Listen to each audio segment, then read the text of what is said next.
Nadom Herbal Center for so ababna bapa ejinamu enne de na ho fasuo ne different kra obapa emu akwa be na bia boko mo ho den setro konkon ye de nyame ase pa radom koso anya oyi ese ya oi na dog nso ho ye dog ho ye o se ya mana afisia pa na no bisa wase o say how is my beautiful host I say o kana ho nipa ko that was so adoma yentie Nadom Herbal Center okay ebusia medin check ese efri Nadom Herbal Center ebre obibia o hwe enano pe wo hwe o yeshira o yeshira aba osa no pe no woni muntira fro onwa bi na ka kire se abena papa bi matena se me de ndro no aba mesro Nadom Herbal Center ye ndro no ebi ye nafa lady clean nafa x-ray mixture ene ne capsules so your ba na infections aja himfie no aboso we treat for so many years near enko enne your last stop but modern say wonsa ebeka nafa lady clean ebe hwa boa eyisa oni na efi hono mo e dia mawo se nsuo na egu no e de carbon bi e na enam obu on ma nya bobu ne se wi a na eja ne nka e wachire mu sha mo se oh sister bena my confused so hu dia menye me message ni be wi no afei aja me nka bi wa hemfio ma use we still na enko edo ba kope e na me recommend e dia mawo e ye nafa lady clean say ena ete e wurada kem kama asawa no ehye ho ntu behwe kakra egu asawa nim na odi akoha mekira odi be hya hemfie ho na say no emema no ena yeto e de ama emma no because say mema no kura hu say something sweet there somewhere it's no o mana akoto ma say mema no so I dem ajatum they say mema no frɛ kwa mo mpa mo hu o me pa cho me te say na wo kan duro ketikiti bi na ehye box me pa ma wifi efe wo so tobi na efa ma wifi no hokoyi a wa na wo feel na eh nafa lady clean be hwa boy say ahemfie o kama senso a na begwa ahemfie ho nsuo na egu no e de nka bi enenam awo anasa brabo mu semiti no ama ahemfie ho no mu ebia kama to yam na ema wonsa enka nafa lady clean yo yankasa ya haban ene yendubra no na yede aye Nadom Herbal Center yankasa kokwaye bibre mu kwaye bretuma kwotiti ndwa haban ni ndwa hini yede fa fidie ma ho wan ne krojen a doctor fekukudam ene ejina fidie ho de haban yi aye ndoi kama ye wi enso impenfo the stamp so se eye enti we nu konko yuzu wi konko nya akira sembia da bi de hia ne se ube yuzu na we yuzu ne ye uwi a wo de be show be 10 minutes later na we betuma ye warm water na de nchia kese ne kakra gum na de ahohoro ho sa process obi anche obi ana betro na de ahohoro ho no kama ba de once water so so okoye obey de wo se wo ma himfie ho ene wa ho fama no ehu ehia wo de bia na ye to nkusira na ye to ntaya kese na ye to wiga kese se ne ye boy skin ho kana wo se tumi ba himfie ho so kasa hwe bo moden se wonsa ebeka nafa lady clean ebe hwa boa eyi feeling kekan wa bia efi ho no mo e de amount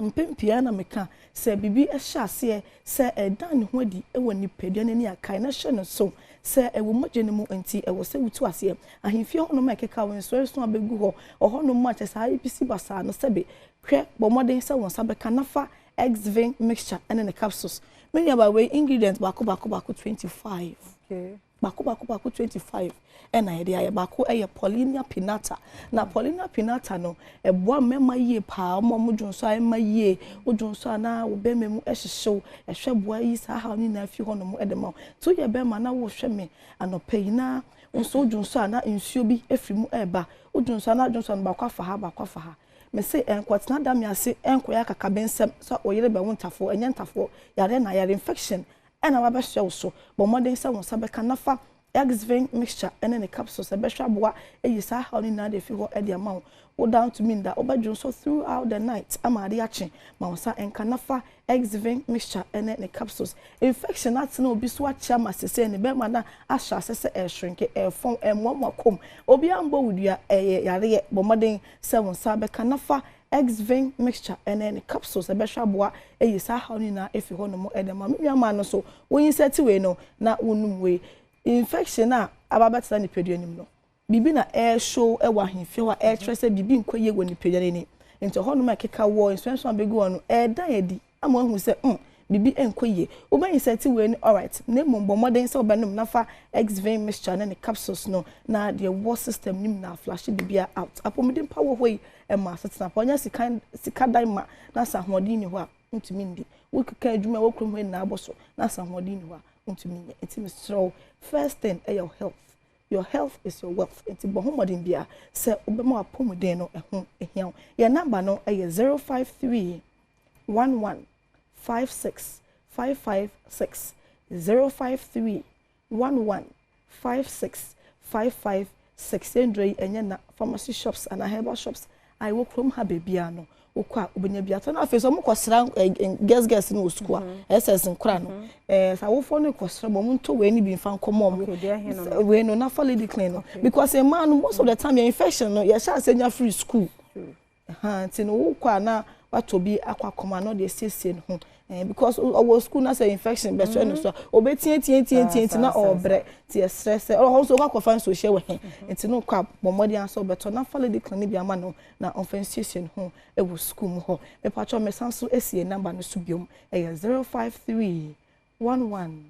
56 556 053 11 56 556 e bi amendment man bow house wa and interest of Adom Herbal Center into me embo send your how ntie bia no fa bedanye na nyamya dom tie ne behwa boa eye firi ho no mo ede ama Nadom Herbal Center yese imdu papa e wo krom nti no we na ye call pharmacy shop e benya bi okay no na ye na fa lady clean who favorite ni na fa lady clean no and na fa X-ray mixture and then the capsule so betumi opa obetumi the way no ayet say nso dia no way open so obetumi anum no separate send ya obendum na be feel comfortable bia no na wanum and I say me your partners na say mu treat mu ho a e was say be ma no enum we no kwa na oba no so anum we na wan set we because na sometimes omo you confused nti mema no mumudie ni but oba no ebe hia we e dey aka ho ti mu to obi anto ne de ma mo nkoto ba ko numbo be esa unhu progress no nti na wo so obi a clarify no amaye nti so your oba no a o be issue 3 na esi ho ni nyina ba be ma no be issue 2 no eh tablet ne syrup no na say ama infections na ye treat no etumi akọ nti sama your number bi wadaro your number no 053 11 56 556 053 11 56 556 Yeda say Nadom Herbal Center na yete won kana bena na heginem ekasa de ma wo monti we no kasa bebre ni bibi kire wadwe number ni ofre wo ma Dr. Penny wo ho bejo so afi wa cheche wo mu se bia se de obesi ayuhwe no afa na me kwai de abusuan yi di one more a birthday nti happy birthday enkoma Apostle Jafta Chum happy birthday Apostle Jafta Chum or service radio sunyane Apostle Jafta Chum or service radio sunyane uduan mu nyina ne abusuan nyina we show happy birthday erade on show erade nya okese na wosra no nkoso anya kese wo so nua ba papa bi Elizabeth Omare ene ne yedwuma multimedia ha ne ni nuanom ne abusuan nyina we show happy birthday ire no man mu nyina erade show onyo okese Aminya no so na yenkomo no yemfansi mamboatema ye krado